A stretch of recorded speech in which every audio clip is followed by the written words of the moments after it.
الحمد لله وحده والصلاة والسلام على من لا نبي بعده أما بعد فأعوذ بالله السميع العليم من الشيطان الرجيم رب اشرح لي صدري ويسر لي أمري واحلل عقدة من لساني يفقهوا قولي۔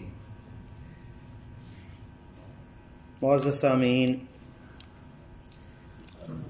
اللہ تعالیٰ کا یہ فرمان ہے وَإِن تَتَوَلَّوْا يَسْتَبْدِلْ قَوْمًا غَيْرَكُمْ ثُمَّ لَا يَكُونُوا أَمْثَالَكُمْ۔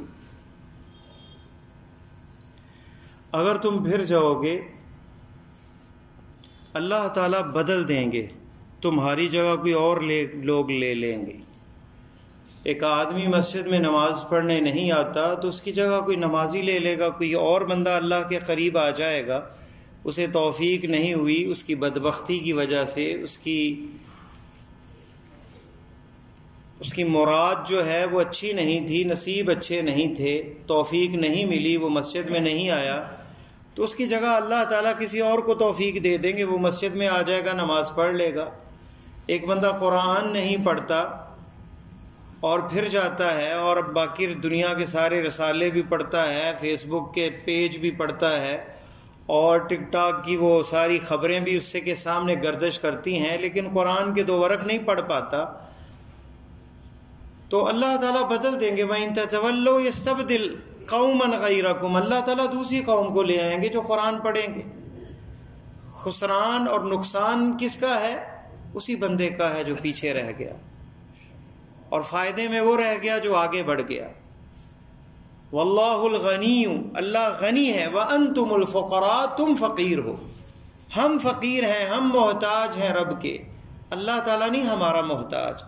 اللہ الصمد، اللہ بے نیاز ہے، وہ مستغنی ہے، وہ محتاج نہیں ہماری عبادت کا، ہماری ریاضت کا، ہمارے قرآن پڑھنے کا، ہماری نماز پڑھنے کا، ہم محتاج ہیں۔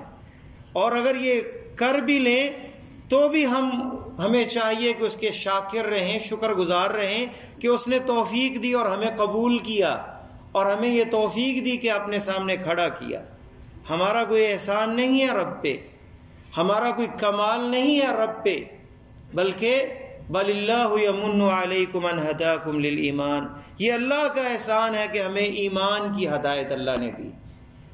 اللہ تعالیٰ نے جہاں بھی احسان جتلایا ہے ایمان کے ساتھ، لقد من اللہ علی المؤمنین اذ بعث فیہم رسولا من انفسہم، اللہ تعالیٰ تم پہ یہ احسان جتلاتے ہیں کہ رسول تمہیں سے تمہارے اندر بھیجا، انسانیت میں سے ایک پیغمبر جو ہے اس کا پیغام رساں ہمارے لیے آیا۔ اور یہاں کہا کہ اللہ تعالیٰ جو ہے لا تمنوا علی اسلامکم، تم نہ احسان جتلاؤ اللہ پر کہ ایمان لے آئے، ہم مسلمان ہو گئے، بل اللہ یمن علیکم، بلکہ اللہ تعالیٰ یہ احسان جتلا رہے ہیں تم پر کہ اس کا منہ ہے، اس کا فضل ہے، اس کا اکرام ہے، اور یہ اس کی طرف سے اسپیشل جو ہے رحمت ہے کہ تمہیں جو ہے توفیق دی ایمان کی اور اسلام کی۔ تو یہ کبھی بھی نہ بندہ سوچے کہ میں اگر نہ ہوا تو یہ دین نہیں چلے گا، میں اگر نیک نہ ہوا تو نیک لوگ ختم ہو جائیں گے۔ نہیں، اللہ تعالیٰ کی طرف جانے والے، جنت کی طرف جانے والے بڑے قافلے ہیں۔ یہ قافلہ جو ہے وہ قافلہ ہے جس میں بلال حبشی رضی اللہ تعالیٰ عنہ ہیں۔ نبی علیہ السلام جنت میں جاتے ہیں، جب جنت کی سیر کرتے ہیں تو کسی کے جوتوں کی آہٹ سنتے ہیں تو انہیں بتاتے ہیں فرشتے کہ بلال حبشی ہیں، چلتے زمین پر ہیں اور ابھی دنیا میں ہیں، جنت میں نہیں گئے۔ اللہ نے اکرام یہ بخشا، عزت یہ بخشی کہ چلتے زمین پر ہے، چلنے کی آہٹ جنت میں آ رہی ہے۔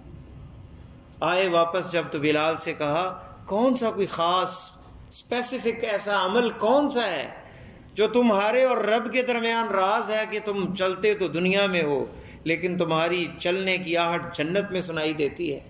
تو بلال رضی اللہ تعالیٰ عنہ نے کیا کہا کہ جب بھی میں وضو کرتا ہوں، جب بھی طہارت کا اہتمام کرتا ہوں، 2 رکعت نماز کا وقت ہو نماز پڑھتا ہوں، نہ ہو تو 2 رکعت نماز پڑھتا ہوں، جسے علماء اور فقہا تحیۃ الوضو کہتے ہیں کہ جب بھی طہارت کریں 2 رکعت نماز پڑھ لیں، نفل پڑھ لیں اگر وقت ہے نفل پڑھنے کا، نماز کا وقت نہیں ہے، اشراق کا وقت ہے، مغرب کے بعد کا وقت ہے، اذان میں بھی ٹائم پڑا ہے تو 2 رکعت نماز پڑھ لیں۔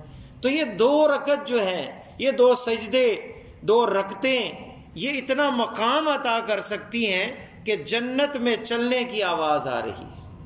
اور یہ وہ بلال حبشی، کالا کلوٹا چہرہ، دنیا کی نظر میں وہ ایک غلام تھا، لیکن جب اللہ نے عزت بخشی تو مکے کے سردار اور مکے کے بڑے بڑے وہ صنادید جو اپنے آپ کو چودھری مکے کا سمجھتے تھے، وہ نیچے تھے سارے، اور فتح مکہ کے موقع پر کہا اے بلال چڑھو بیت اللہ کے اوپر اور کہو اللہ اکبر، نعرہ تکبیر بلند کرو، اذان کہو. تو بلال اوپر اللہ اکبر کی صدا لگا رہا ہے اور سارے نیچے لوگ ہیں. اور یہ عزت اور یہ مقام کیسے ملا؟ اسلام کے ساتھ. آج ہم پتہ نہیں اپنی عزت اور اپنی رفعت جو ہے کپڑوں میں ڈھونڈتے ہیں، اسٹیٹس میں ڈھونڈتے ہیں. جب بیت المقدس کو فتح کیا گیا، عمر رضی اللہ تعالیٰ عنہ اپنے میسرہ غلام کے ساتھ تھے اور ان کے کپڑوں پر 17 پیوند لگے ہوئے تھے. کتنے؟ 17 پیوند. اور اس وقت کا یہ حکمران، جنگ کے بغیر انہوں نے چابیاں دینی تھی فتح کے لیے. مسلمانوں کا خلیفۃ المسلمین جس سے لرزتے تھے کیسر و کسرا، وہ جب آئے، یہ ہے وہ ریاست مدینہ. 17 پیوند جو ہے کپڑوں پہ لگے ہوئے ہیں. اور جب بیت المقدس کے قریب پہنچے شہر کے، سعد ابن ابی وقاص اور بڑے بڑے کمانڈر گئے اور کہا آپ گھوڑے پہ سوار ہو جائیں، آپ اونٹ پہ آئے ہیں اور آپ کی یہ حال ہے، یہ لباس لے لیں شاندار، آج مسلمانوں کی عزت کا دن ہے، فتح کا دن ہے، لوگ آپ کا دیدار کرنے کے لیے اکٹھے ہیں کہ مسلمانوں کے خلیفہ کو دیکھیں، تو آج عزت و احتشام کا دن ہے. تو کیا عمر رضی اللہ تعالیٰ عنہ نے جملے کہے؟ تاریخ دمشق کے اندر وہ آج بھی موجود ہیں جملے اور وہ کلمات. کہا عزنا اللہ بالاسلام، اللہ نے ہمیں جو عزت دی ہے، جو رفعت دی ہے، وہ اسلام کے ساتھ دی ہے. فمن ابتغى العزت فی غیر الاسلام، جو عزت ڈھونڈتا ہے اسلام کو چھوڑ کر، کپڑوں کے اندر، شاہی سواری کے اندر یا کسی اور چیز کے اندر، اذلہ اللہ، اللہ اسے ذلیل کر دیتے ہیں. آج ہم ایمان سے دور ہیں، ورنہ تو سپر پاور ہیں. حالات یہ ہیں کہ غریب لوگ بھوکے مر رہے ہیں اور ہم دعویٰ کرتے ہیں کہ ہمارے پاس ایٹم بم ہے اور وہ چند ملکوں کے پاس ہے. ہماری یہ حالت ہے کہ ہمیں باہر سے آرڈر ملتے ہیں، حکومتیں مجبور ہو جاتی ہیں، پریشر میں آ جاتی ہیں، بہت سے کام نہ چاہتے ہوئے بھی کرتے ہیں کیونکہ مجبور و مقہور ہیں، معزز نہیں ہیں. وہ معزز تھے زمانے میں مسلمان ہو کر، اور ہم خوار ہوئے تارک قرآن ہو کر. اور اللہ تعالیٰ کے پیارے حبیب صلی اللہ علیہ وسلم کا یہ فرمان، یرفع اللہ بہذا الکتاب اقواما ویضع بہ آخرین، اللہ اس کتاب عزیز کے ساتھ، قرآن مجید فرقان حمید کے ساتھ قوموں کو عزتیں، رفعتیں، سیادتیں، قیادتیں عطا کرتے ہیں.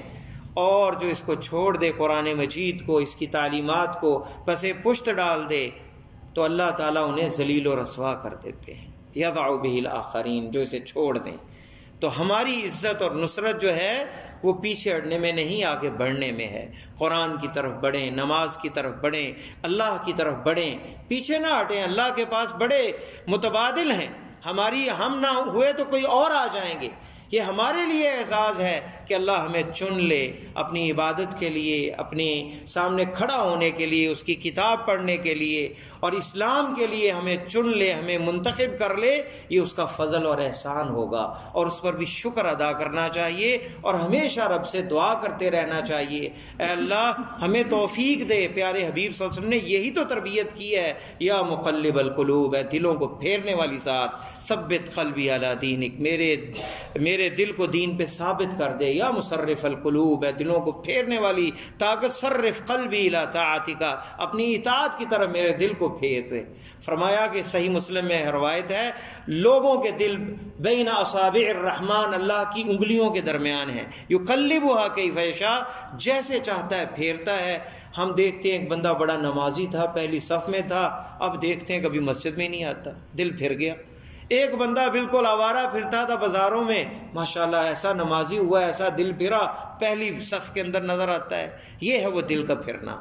تو یہ دل کا پھرنا خیر کی طرف ہو، بھلائی کی طرف ہو، دین کی طرف ہو تو نعمت ہے، لیکن اگر دین سے دور ہو جائے وَإِن تَتَوَلَّوْا يَسْتَبْدِلْ قَوْمًا غَيْرَكُمْ، اللہ تعالیٰ پھر بدل دیں گے۔ اللہ سے دعا ہے کہ اللہ تعالیٰ ہمیں ثابت قدمی نصیب فرمائے اور دین پر زندہ رکھے اور دین پر ہی اور اسلام پہ ہی موت آئے۔ سبحانک اللہم و بحمدک، اشہد ان لا الہ الا انت، استغفرک و اتوب الیک۔